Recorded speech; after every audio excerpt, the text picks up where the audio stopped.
सुखी होना है तो ईश्वर से बात करिए।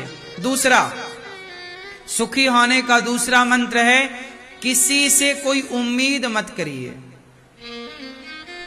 सुखी होना है तो किसी से कोई अपेक्षा, बोलो, किसी से कोई उम्मीद, यदि उम्मीद करना है तो भगवान से उम्मीद, क्योंकि जो भगवान दे सकते हैं कोई नहीं दे सकता।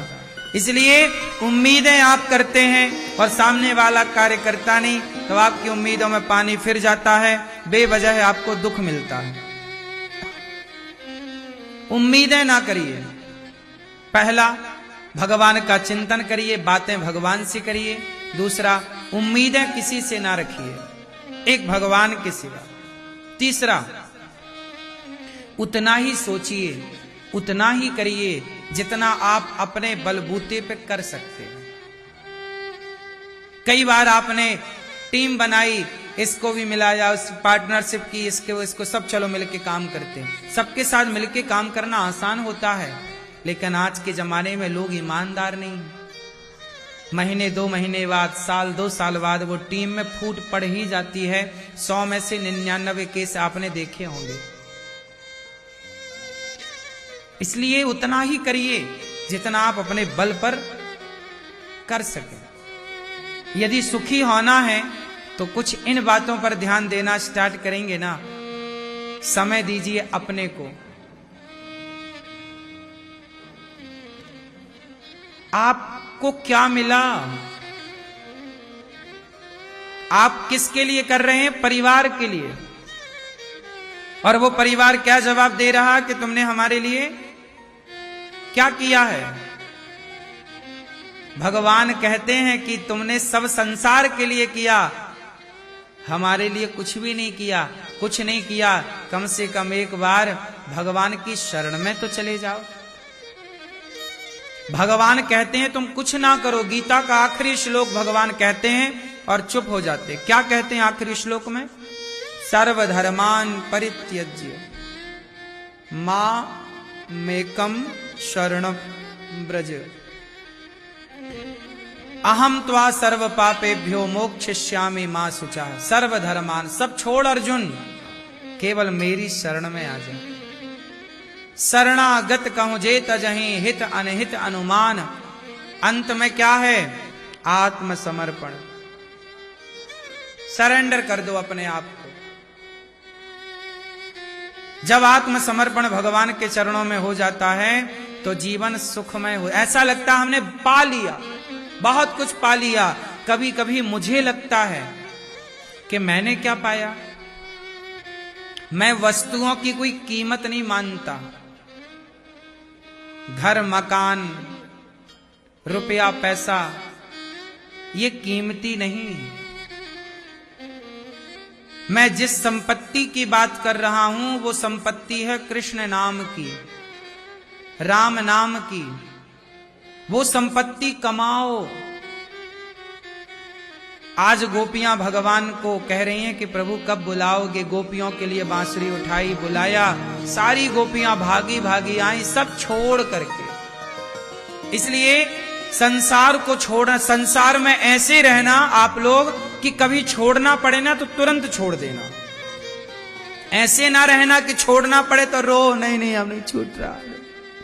संसार में रहना बुरा नहीं है, पर संसार में ऐसे रहो कि तुरंत छोड़ सको। पत्नी, पति, बेटी, बेटे के साथ ऐसे रहो कि कभी भी छोड़ना पड़े तो छोड़ दो।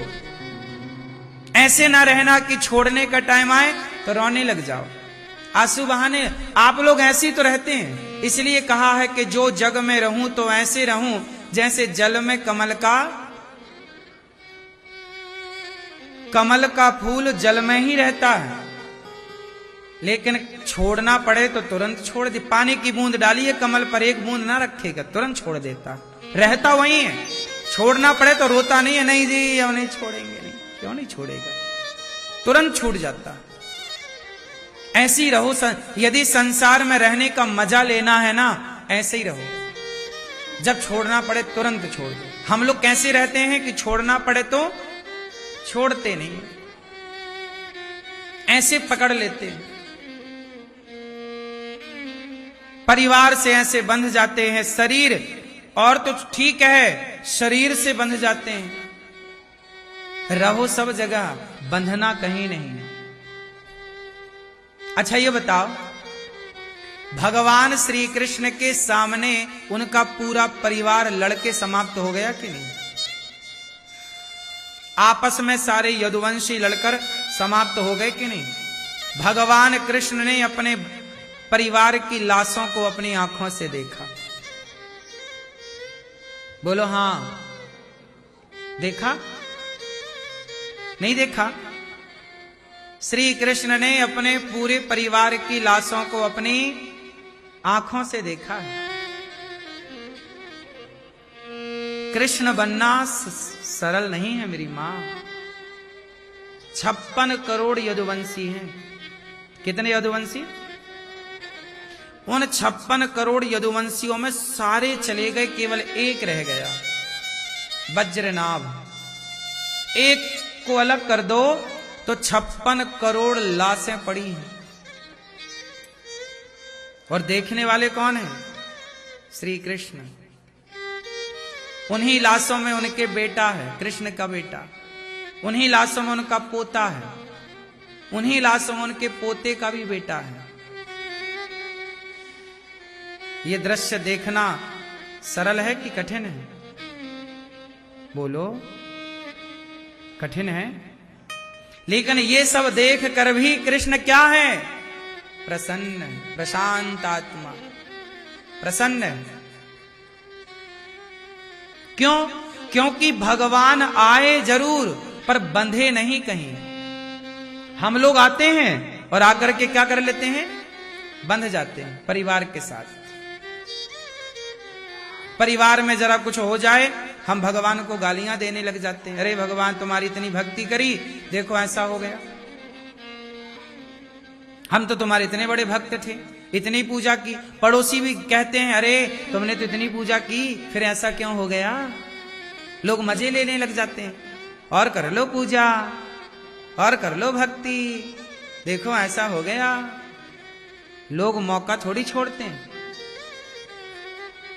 आप बुरा करें तो लोग कहें, तब तो समझ आता, भाई मैं बुरा करूं तब लोग कहें तो बात समझ में आती है।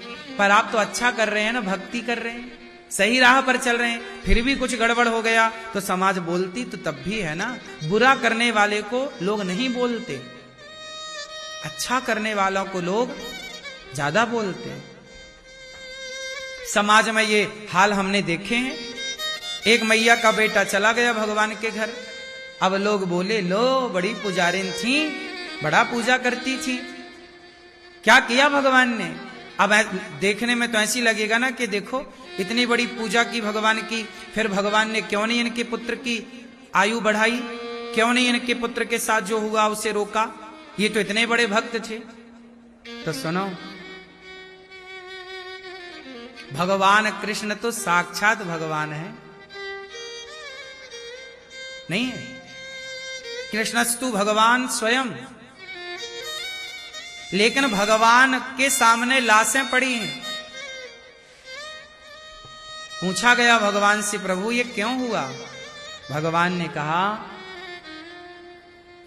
कि दुनिया को मैं यही समझाना चाहता हूं कि जब सब कुछ है तो भी देखो कृष्ण प्रसन्न है, और जब कुछ नहीं है तो भी कृष्ण। हर हाल में प्रसन्नता अपने होठों पे रखो, क्योंकि यहां इस धरती पर जो हो रहा है वो तुम्हारे कारण और तुम्हारी मर्जी से नहीं, यहां जो हो रहा है विधाता की मर्जी से चल रहा है। खेल उसी का है। आज 56 करोड़ यदुवंशी आपस में लड़कर गए तो खेल किसका था? माता गांधारी का श्राप था श्री कृष्ण को। क्या था? श्राप था। माता गांधारी ने कहा कि जैसे हमारे पुत्र आपस में लड़कर मरे हैं, ऐसे तुम्हारा भी परिवार आपस में लड़कर। यह गांधारी का श्राप था। भगवान चाहते तो गांधारी के श्राप को नकार सकते थे, नहीं स्वीकार करते, पर चूंकि माता है, चलो पतिव्रता है, चलो भक्त है, स्वीकार कर ली। तो भगवान तो भक्त के श्राप को स्वीकार कर लेते हैं। और ये लीला है। जिसको बचाना था एक वज्रनाभ को, इससे आगे का वंश चलेगा, एक को बचा दिया, बाकी सब चले गए। मेरी मां, हमें लगता है कि हम करते हैं, कभी इस घमंड में ना रहो। बार बार मैं एक ही बात समझाता हूं, ये संसार जिसने बनाया है ना, जिसने ये संसार बनाया, जिसने आपको बनाया, वही ये सारी प्लानिंग करता है। इसलिए ये सब प्रभु का खेल देखकर बस हैप्पी रहा करो, खुश रहा करो। तुम्हारे हाथ में कुछ भी नहीं है। तुम्हारे हाथ में कुछ है तो चलो एक काम कर लो फिर। यदि तुम्हारे हाथ में कुछ है तो तुम अपना बुढ़ापा ही रोक लो। सदा जवान क्यों नहीं रहते आप लोग? मत आने दो बुढ़ापे को, रोक लो ना। अरे भाई, आपके हाथ में है ना सब, तो रोको फिर। बुढ़ापा काहे आ गया? तुम्हारे बाल सफेद क्यों हो गए? तुम्हारे हाथ में था तो रोक लेते ना अपने बुढ़ापे को। कोई बूढ़ा होना चाहता है? सब जवान रहना चाहते हैं। जवानी में शक्ति ज्यादा होती है, बुढ़ापे में शक्ति कम हो जाती है। जवानी में शरीर अच्छा दिखता है, बुढ़ापे में शरीर झुर्रियों से भर जाता है। आपके हाथ में है तो चलो रहो सदा जवान। कहां है तुम्हारे हाथ में? तुम्हारा शरीर भी तुम्हारे हाथ में हो तो बता दो, तुम्हारी अवस्था भी तुम्हारे हाथ में हो तो बता दो। बोलो। ना तो तुम्हारा लड़कपन तुम्हारे हाथ में है, ना तो तुम्हारी जवानी तुम्हारे हाथ में है, ना तो तुम्हारा बुढ़ापा तुम्हारे हाथ में है। तुम्हें समझ नहीं आता इस संसार का खेल? इतने दिन से संसार में रह रहे हो, थोड़ा तो खेल समझो ईश्वर का।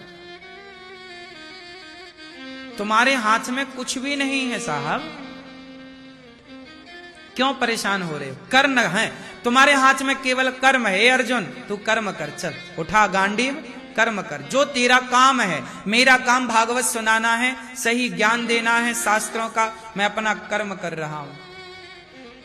मेरा काम गौरी गोपाल आश्रम में वृद्ध माताएं रहती हैं, मेरा कर्म है उनके पांव दबाना, उनकी दवाई पूछना, उनकी रोटी मिली कि नहीं, उनको कपड़ा मिला कि नहीं, उन्हें समय से दूध मिला कि नहीं, ये सारा मेरा कर्म है। मैं एक नौकर हूं बस विधाता का, और नौकर का काम है नौकरी करना। तो मैं ईश्वर का नौकर हूं। जो काम दिया है विधाता ने, मैंने आपको काम दिया यहां झाड़ू लगाने का, तो आपका कर्म क्या बन गया? तुम्हें अब किसी से मतलब नहीं होना चाहिए, अपना झाड़ू लगाओ बस। ऐसे ही विधाता ने मुझे काम दिया है कि तुम वृद्ध माओ की सेवा करो, आश्रम में कोई भूखा ना जाए, रसोई बंटवाओ, यहाँ की सेवाएं करो। मैं उसे ईमानदारी से कर रहा हूं, लेकिन मैं ये खेल देख कर रहा हूं कि विधाता सब तू ही कर रहा है, तू ही करा रहा है। और हमें कई बार ऐसा लगता है कि हम कर रहे हैं। इससे बड़ी मूर्खता क्या होगी जब हमें ये लग जाए कि मैं कर रहा हूं। इससे बड़ा ज्ञान क्या होगा जब हमें ये फील होने लग जाए कि मैं कर रहा हूं। खेल है ये विधाता का। तुम पिक्चर देखने टॉकीज में जाते हो ना, मॉलों में आजकल पिक्चर देखने लोग जाते हैं। क्यों जाते हो पिक्चर देखने? ये संसार में जो दिख रहा है यही तो पिक्चर है। इससे बड़ी कोई मूवी हो सकती है? क्यों मैया? ये संसार में जो आप देख रहे हो, इससे बड़ी कोई मूवी हो सकती है? इससे बड़ी कोई फिल्म हो सकती है? कोई पिक्चर हो सकती है? पर पता नहीं आप लोग क्यों नहीं देख पाते, क्यों नहीं समझ पाते कि तुम खिलौने हो। तुम कौन हो? खिलौने। तुम खिलौनों से कोई खेल रहा है। इसलिए जिंदगी की डोर सौंप हाथ दीनानाथ के, महलों में रखें चाहे झोपड़ी में। आज यदि तुम बड़े आदमी हो ना तो ये ईश्वर का खेल है, और तुम गरीब हो ना, ये भी ईश्वर का खेल है। कोई ऊपर बैठा है ये ईश्वर का खेल है। कोई नीचे बैठा है, ये ईश्वर का खेल है। ऊपर वाला ये ना सोचे कि मैं ऊपर बैठा हूं, नहीं। विधाता के हाथ में खिलौने होते हैं, विधाता के हाथ में खिलौने होते हैं, वस्तु होती है। ये जब चाहे इसे यहां रख दे, जब चाहे इसे यहां रख दे, फिर इसे उठा के यहां रख दो, और इसे उठा के। तुम्हारे हाथ में कुछ नहीं है। छोटा बच्चा ना खेल नहीं खेलता छोटे छोटे गुड्डा गुड्डियों के साथ, तो वो एक गुड्डा को उठा के यहां रखता है, दूसरे को उठा के यहां। तो बच्चे के हाथ में गुड्डा गुड्डी, वो जिसको जहां चाहे। ऐसे ही हम गुड्डा गुड्डी हैं, हमारी कोई सत्ता नहीं है। सत्ता किसकी है? ईश्वर की। हम किसके अधीन हैं? इसलिए आनंद से रहा करो यार, टेंशन ना लिया करो। खेल परमात्मा का है, बिंदास जिया करो। भगवान के जीवन में क्या उतार चढ़ाव नहीं आया, पर वो हर हाल में प्रसन्न है। हम तो आपसे बस इतनी विनती करें, ज्यादा परेशान ना हुआ करो। ईश्वर के खेल का आनंद लो और ईश्वर को देखकर मुस्कुराओ। वाह प्रभु, क्या माया और क्या लीला है तेरी, वाह। एक साधु थे, एक साधु थे। वो साधु जा रहे थे, बारिश का मौसम था, सड़कों में गड्ढे थे, गड्ढे में पानी था। साधु जा रहे थे मस्ती में, वाह ईश्वर क्या खेल, क्या पानी बरस रहा, क्या सुहावना मौसम। साधु बच्चों की तरह उछल रहे थे। बच्चे चलते तो कैसे, कूद कूद के, तो साधु सड़क में कूद रहे, कूदे फिर गड्ढे में कूदे तो गड्ढे का पानी छपाक ऐसे चले। अब साधु जी बड़े कूदते चल, अच्छा लग रहा, पानी जा रहा, उछट रहा है, उछल रहा है। सामने से कोई पति पत्नी आ गए, नए जोड़ा था, और साधु को पता नहीं, अपने भगवान की मस्ती में थे कि वाह प्रभु, ये देखो साधु सब में आनंद ले रहा है, क्योंकि वो लीला देख रहा है। वाह प्रभु, क्या तेरी लीला, क्या परमात्मा की व्यवस्था, पानी बरसता है, कितना अच्छा लगता है। साधु छप छप करके सड़क में कूदते गड्ढों में जा रहे। एक गड्ढे में कूदे तो गड्ढे का पानी उछटा, और वो वहां पुरुष जा रहा था बगल से, उसके कपड़ों में जाके गंदा पानी, उसके कपड़े खड़ा। अरे ए बाबा, पागल हो गया क्या? वो आदमी आया और बाबा जी के बाल पकड़ा, एक थप्पड़ मारा जोर से, चटा गाल में। जब साधु को थप्पड़ पड़ा तो साधु ने ईश्वर की ओर, वाह प्रभु वाह, पहले हंसा के सुख देता है और अब थोड़ा दर्द देता है, चल तेरी माया है, ये तेरी लीला है, कोई बात नहीं। साधु इस हाल में क्या समझ रहे हैं कि ये ईश्वर की लीला है। यदि तू यही चाह रहा है कि मुझे थप्पड़ पड़े तो कोई बात नहीं, शरीर तेरे ही तो दिया है, पड़वा जितने थप्पड़ पड़वाने हो। देखो क्या है ये, समर्पण है ये। इसे कहते हैं तेरे फूलों से भी प्यार और तेरे कांटों से भी प्यार। जिंदगी की डोर सौंप हाथ दीनानाथ के, चाहे महलों में रखें, चाहे महलों में रख, तू मेवा मिष्ठान खवा, चाहे थप्पड़ खवा, मर्जी तेरी, हम तो तेरे। शिकायत ना करें, उस साधु ने शिकायत नहीं करी। और आप लोग जरा भक्ति कर लो, शिकायत, हे भगवान तूने ऐसा, तुम शिकायत इसलिए करते हो क्योंकि ईश्वर की लीला नहीं समझ पा रहे हो।